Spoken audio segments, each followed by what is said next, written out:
Bonjour à toutes et à tous et bienvenue sur Grand Lille TV pour une nouvelle édition du Rendez-vous de l'Écho. Et aujourd'hui, Philippe Mix est avec nous. Bonjour. Bonjour.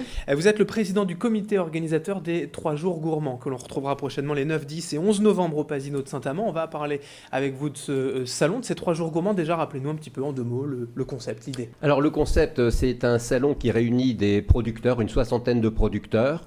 C'est un salon qui est organisé par le Lions Club de Saint-Amand, par des bénévoles, des passionnés de gastronomie et de bonne chère, et qui souhaitent proposer le plus large éventail possible de bons produits à boire et à manger à tous les visiteurs qu'ils souhaitent et qu'on attend évidemment fort nombreux depuis maintenant de nombreuses années. Alors justement, de nombreuses années, c'est un salon connu, reconnu. Il existe vraiment depuis quand ? Alors aujourd'hui, c'est la 22e édition que nous préparons, donc effectivement, on est dans l'âge de la maturité.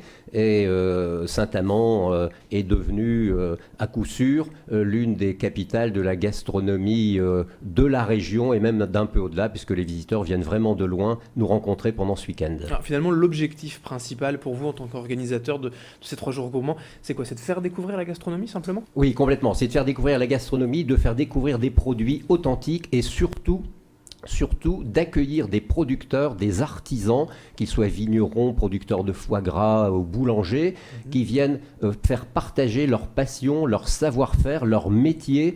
Les 3 jours gourmands, ce n'est pas une foire commerciale. C'est un salon de la convivialité, du plaisir, du partage, de la découverte, avec un véritable lien humain entre les exposants et les visiteurs. Et ça, nous y tenons absolument. Il n'y a pas de représentant de commerce, même si j'ai beaucoup d'amitié pour les représentants de commerce, mais il n'y a pas de représentant de commerce aux 3 jours gourmands. Ce sont les producteurs qui sont avec leurs produits face aux visiteurs. C'est un salon du Nord-Pas-de-Calais, précisément, le terroir nordiste, ou pas du tout, on a vraiment toute la gastronomie? Alors, on a absolument de tout. Bien évidemment, le Nord-Pas-de-Calais est très présent aux 3 jours gourmands, mais ça va bien au-delà. Toutes les régions de France sont représentées, y compris les régions de France les plus exotiques, puisque la Corse et les Antilles sont présentes sur le salon, le Midi de la France, la Bretagne, le Bordelais, la Bourgogne, l'Alsace, le Périgord. Enfin, je pense qu'on n'a oublié personne dans la géographie française. En tout cas, j'espère pour vous, sinon vous allez vous faire vous taper sur les doigts si vous avez oublié quelqu'un. Absolument. Au niveau donc des rencontres, vous le disiez, les visiteurs, ce salon, il est pour qui? Les professionnels, les particuliers? C'est vraiment pour tout le monde? Ah, c'est vraiment pour tout le monde, et c'est un salon où on accueille les familles, puisque comme ce n'est pas un salon de vignerons et que ce n'est pas non plus un salon dédié à un seul type de produit qui pourrait être par exemple les produits sucrés, c'est un salon qui accueille toutes les familles. Chacun y trouve son plaisir. Les amateurs de bon vin y trouvent les meilleurs, les amateurs de confiserie, de gourmandise, de chocolat ou de foie gras ou autres cassoulets vont les trouver également. Et pour les enfants, il y a les stands de gaufres et autres glaces qui, évidemment, retiennent toujours leur attention. Absolument. Plaisir absolument. Sucré et salé. Alors néanmoins, la question qui se pose, c'est que ce salon... Alors, pour être un petit peu taquin, est-ce qu'il est viable quand même pour Saint-Amand? On a l'habitude de voir ces gros salons gourmands à Paris, à Lille, dans les grandes villes. Est-ce qu'il y a quand même sa place aujourd'hui au Pasino de Saint-Amand? Alors oui, absolument. Ce salon, c'est encore une fois un salon qui a une image, une ambiance toute particulière qui est celle de l'amitié et du partage.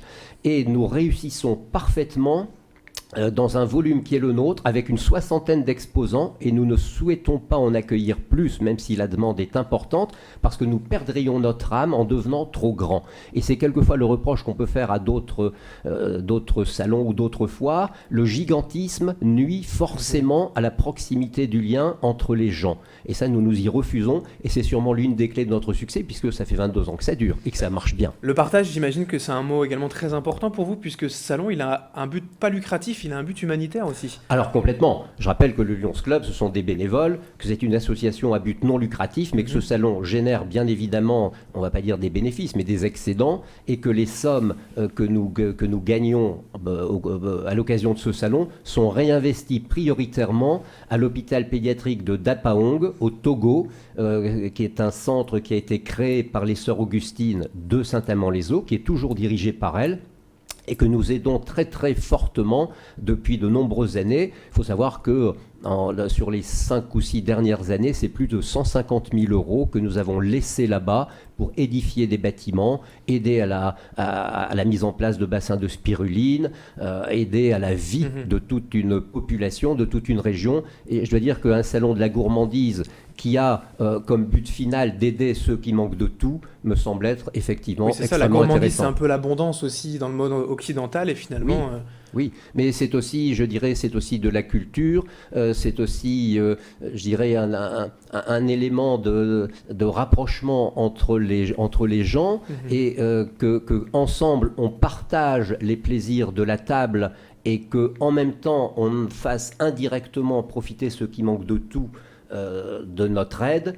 C'est un juste retour des choses. Alors on aura également donc des cours de cuisine avec notamment Pierrot de Lille qui sera présent. Ça aussi Oui. c'est important, c'est très en vogue aussi. Alors c'est très important, effectivement, c'est très en vogue et c'est important pour nous d'avoir notre ami Pierrot qui sera là toute la journée du samedi pour effectivement sur les stands cuisiner des produits, démontrer des recettes, faire goûter les visiteurs, les guider parmi tous les produits. Et on a aussi Jean-Luc Feutry, un meilleur restaurateur dégustateur de sommelier de France, qui va aider ceux qui le souhaitent à déguster mieux, différemment, les merveilleux vins qui seront présents sur le salon, et tout ça, bien évidemment, avec modération. Très bien, alors pour conclure, juste rappelez-nous un petit peu les infos pratiques, les dates, et puis le lieu, le prix d'entrée. Infos pratiques, Pasino de Saint-Amand-les-Eaux, on ne peut pas le louper.